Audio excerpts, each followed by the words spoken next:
DDR RAM is the fast memory that powers our computers and phones, but have you ever wondered how it's made? From silicon wafers to microchips, today we're going inside the factory to see how DDR RAM is built. Everything starts with pure silicon, usually extracted from sand. Silicon is melted and shaped into large, ultra-pure cylindrical ingots. These are sliced into thin wafers, the base for all semiconductor chips. This wafer will be the foundation for our DDR RAM. The next step is circuit creation using a process called photolithography. Imagine printing a blueprint, but instead of ink on paper, we're drawing circuits on a wafer. First, a light-sensitive chemical called photoresist is applied to the wafer. Then, using a tool called a stepper, ultraviolet light is projected through a mask with the circuit layout. The light creates a chemical reaction, hardening the photoresist in the exact pattern we need. The exposed areas are then developed and etched away, leaving behind the circuit lines. Just like a blueprint, this is the foundation for everything else. Now we need to build the actual memory cells where data is stored. Each memory cell is made of tiny transistors and capacitors.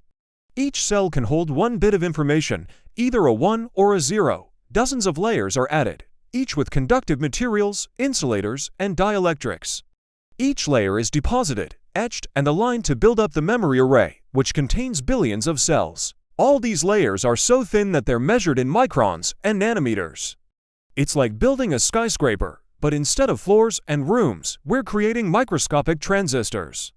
Each layer is like a new floor, bringing us closer to the billions of tiny switches that make modern RAM possible. After the memory array is complete, the wafer still needs to be tested, and only the good ones are cut into individual chips.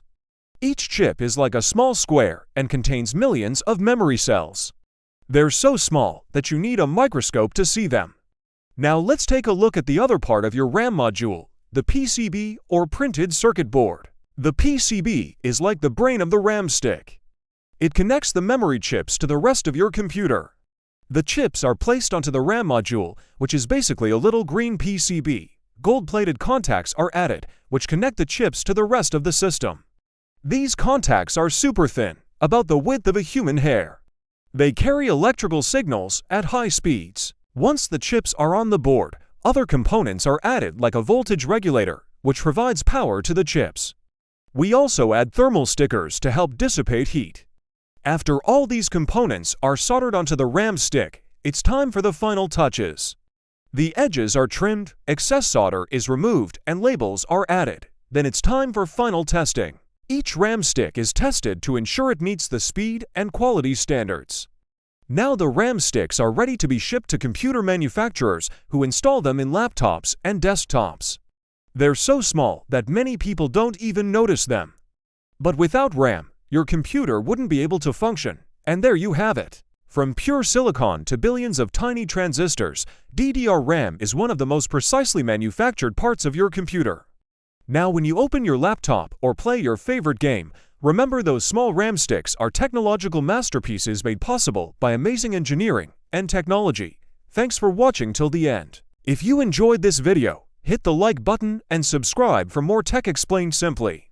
And if you want to keep learning, check out our video on how CPUs are made. It's a fascinating look at the heart of your computer. Thanks for watching. See you next time.